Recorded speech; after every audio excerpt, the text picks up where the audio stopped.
وعلى آل سيدنا ومولانا محمد وبارك وصل وسلم عليه. تاسو ته پرون ما ویلو چې دا کتاب په فن د تفسیر کې دی او په فن د تفسیر کې د شروع کولو نه مخکې د وو شیانو پیژندل ضروری دي. په وو شیانو کې درې په مرتبه د وجوب کې او څلور په مرتبه د استحباب کې. هغه درې چې په مرتبه د وجوب کې یو د علم التفسیر تعریف، دوهم د علم التفسیر د لپاره موضوع، او دریم د علم التفسیر د لپاره غایه وا، او هغه څلور چې په مرتبه د استحباب کې هغه دادي چې یو ما به الاستمداد ده، دویم حکم ده، دریم مرتبه ده، او څلورم د مصنفه مختصر حالاتو. نو دا ټول مباحث خو پرون موږ ذکر کړیو، یوازې د مصنفه مختصر حالات پاتې وو. نو د مصنف مختصر حالات د مقدمه په ورقو کې په اخیری ورقه کې شته. الفائدة في ترجمة المصنف وكتابه. فائدة په ترجمه د مصنف کې ده او په ترجمه د کتاب د کې ده. دا زما په کتاب کې شته او تاسو په کتابو کې بنئ. او په دې زه په یاد درته وایم. د دې مصنف قاضي ناصر الدين ابو الخير عبد الله ابن عمر ابن محمد ابن علي الشيرازي البيزاوي. د بيزاوي وي من قريه يقال لها البيضاء. دا د یو کلی دی، دا کلی نوم بيضاء دی. بيضاء په شیراز کې دی. شیراز صوبه ده او دا بيضاء پکې یو علاقه ده. امام بيزاوي رحمه الله چې كان عالما بعلوم كثيره، د ډیرو علوم عالم، صالحا نیک عمل انسانو، خيرا نیک انسانو، صنف التصانيف المشهوره في انواع العلوم. مختلف تصانیف کړي دي او په ډیرو نوع د علومو کې، لکه مختصر الکشاف د کتاب ده، مختصر الوسیط د کتاب ده په فقه کې چې غایه ورته وي، منهاج لیکل په اصول فقه کې، طوایح لیکل په علم کلام کې. د قاضي وي، قاضي ناصر الدين، ځکه دا د بيضاء قاضي وو، د خپل علاقې قاضي وو. 641 کې وفات شوی دی. بعض علما د یو واقعه ذکر کوي چې د خپل علاقې قاضي وو،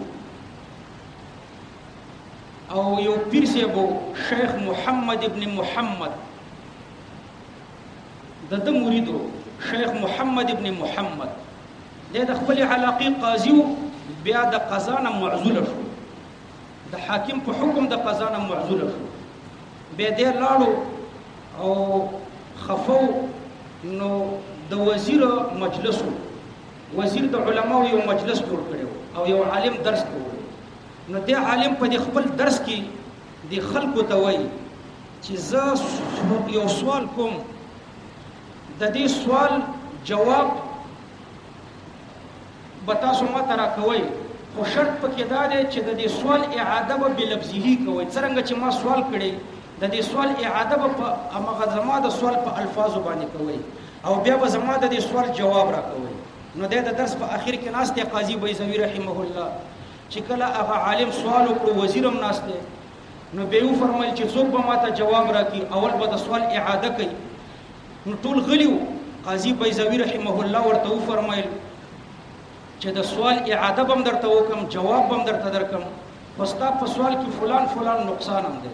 د سوال اعاده یې وکړه او د سوال نقصانات یې ورته ذکر کړو، به ورته جواب هم ورکړو. نو د وزیر ډیر خوښ شو. نو ځان ته نږدې کړو. به وزیر ورته وایي چې ته وایې څه غواړې؟ نو دی ورته وایي چې زه دا غواړم چې ما واپس د خپل علاقې قاضي کړي. نو بیا هغه بادشاه ته سفارش وکړو، واپس یې د خپل علاقې قاضي کړو. یو واقعه دا ده. او بعض علما فرمایي چې د یو پیر مرید شو، شیخ محمد ابن محمد، او دی پیر ته و فرمایل چې د وزیر او د بادشاه ستا خبره منی، دوی ته سفارش وکړه چې ما واپس قاضي کړي. نو بیا هغه شیخ محمد ابن محمد بادشاه ته ویلي چې دغه زما مرید دا ستا سره په دوزخ کې یوځای کېدل غواړي. دا خبره په ډیره بده ولګېده او د قضا نه توبه وویسته، نفرت یې نه پیدا شو او بیا تر اخره پورې قضا ونه کړه. تصنیفاتو ته لګېدلی. نو یو دا تفسیر بيزاوي د لیکلی دی. تفسیر بيزاوي دا د ډیرو تفاسیرو خلاصه ده. د کشاف او د تفسیر کبیر، دا اعراب معانی او بیان، دا بحث د تفسیر کشاف نه راخسته دی. او د حکمت او د علم کلام بحث د تفسیری کبیر نه راخسته دی او د اشتقاق بحث د تفسیری راغب نه راخسته دی. دا تقریبا د تفسیری کشاف د تفسیری کبیر او د تفسیر د امام راغب رحمه الله خلاصه ده. نو په متن کې شروع کوو. متن نه مخکې دا و مباحث خو ختم شو کنه. 3 په مرتبه د وجوب کې او 4 په مرتبه د استحباب کې. د شروع فی المقصود نه مخکې 15 شیان نورم بیانو. په دې مقدمه کې ذکر کړي خو موږ به مختصر ذکر کوو. په دې 15 امور کې چې نن ذکر کوو، اول امر دا دی چې هل يجوز التفسير بالرأي، آیا تفسیر بالرأي جائز دی او کنه دی جائز. د تفسیر بالرأي معنا دا ده چې یو شی په کتاب الله کې، په سنت الرسول صلی الله علیه وسلم کې او په آثارو د صحابو کې پیدا نشي، نو اوس آیا مجتهد په خپل رائے باندې د دې معنا بیانولې شي کني شي بیانولې. نو بعضی علما فرمایي چې دا تفسیر بالرأي نه دی جایز او د دوی لپاره 2 دلیل دي.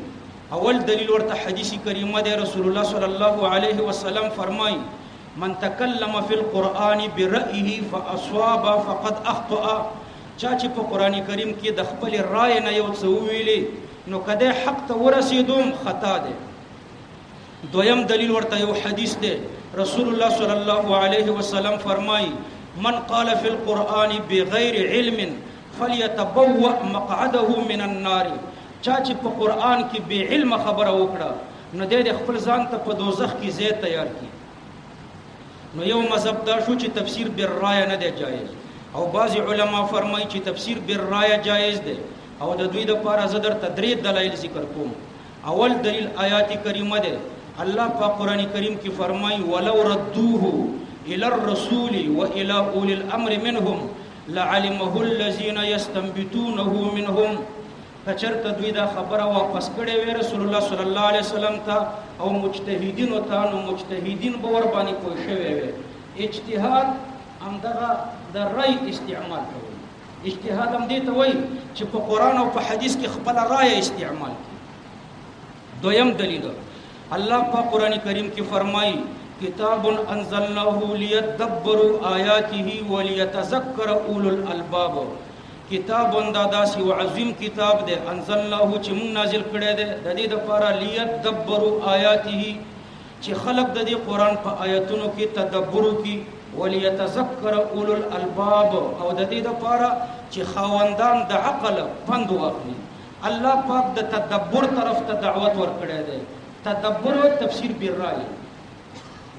دریم دلیل د حضرت عبد الله ابن عباس رضی الله عنهما روایت ده، فرمای القرآن ذلول، قرآن نرم ده، ذو وجوه، د یو آیات مختلف معناګانی وي، فاحملوه على احسن وجوه. نو تاسو یې بهترینه معنا ورته ذکر کړئ. نو اوس راجحواله مرجوحواله دا پرای معلومیږي. نو د دین معلومیږي چې تفسیر بالرأي جائز ده.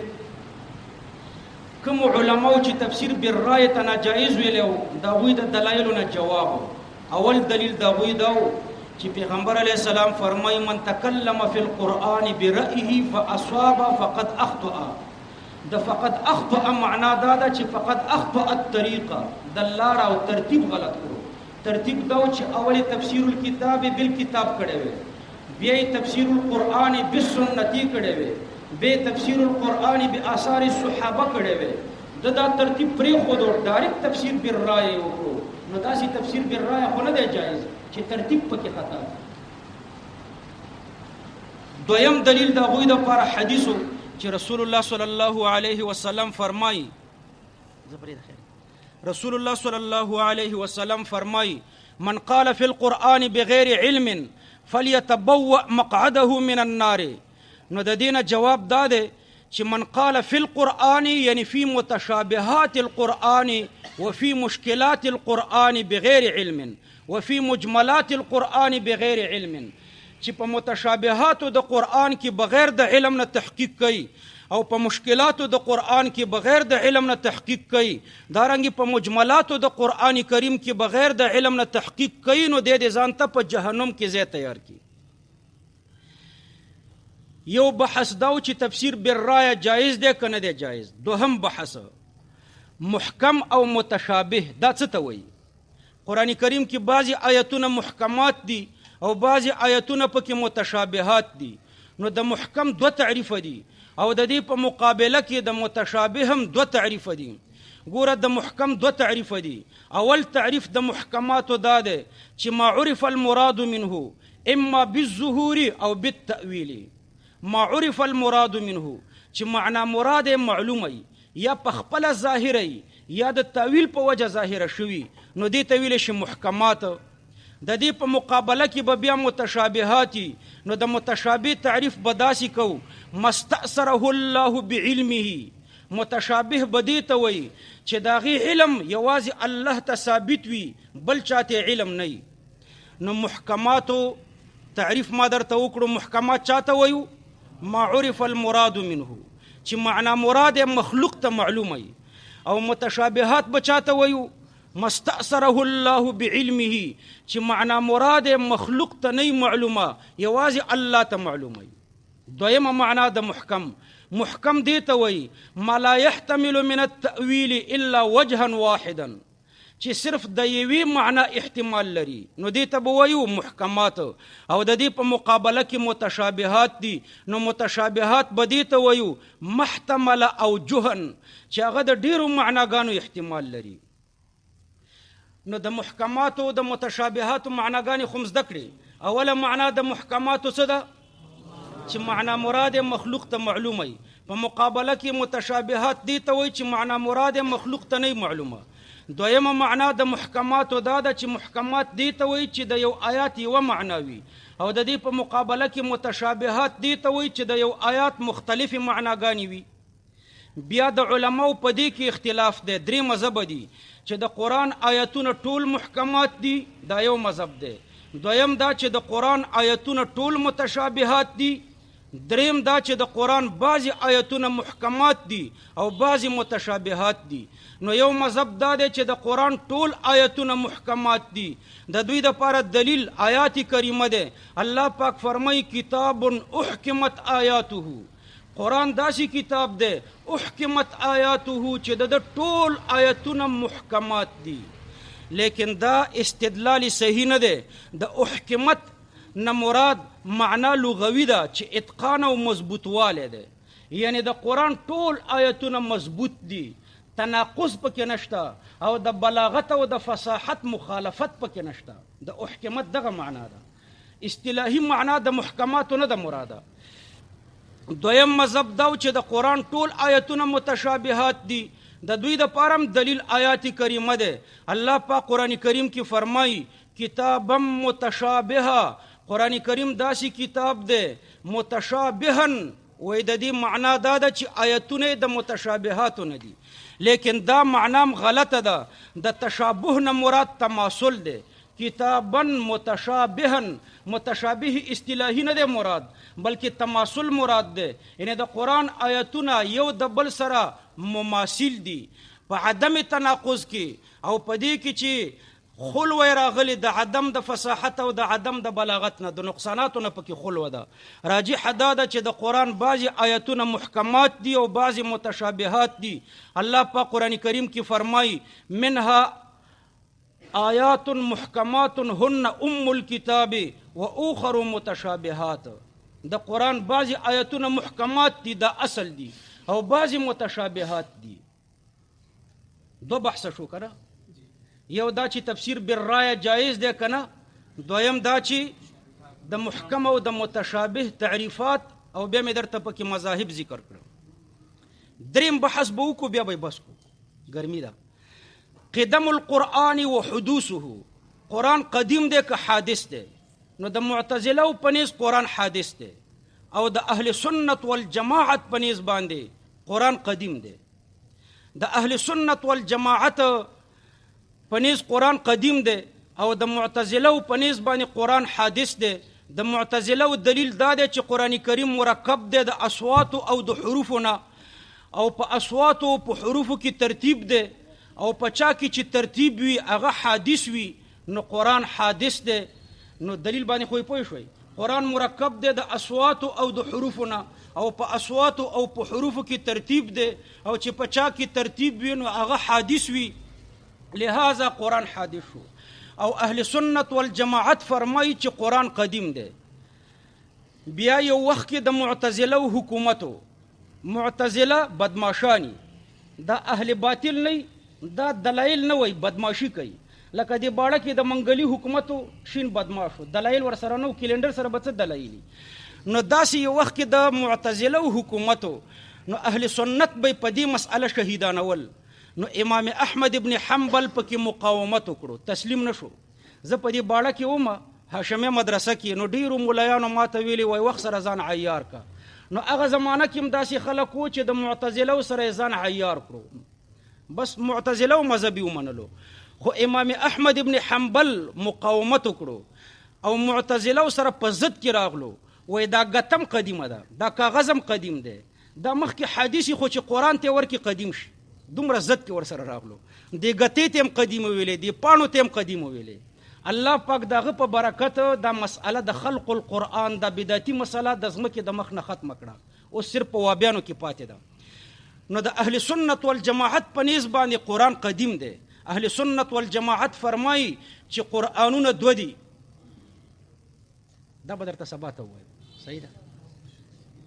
ما یو انداز باندې چې دا د وابیانو دپاره طریقه د استدلال زده کوي، سبا ته به یې درته ووایم. بس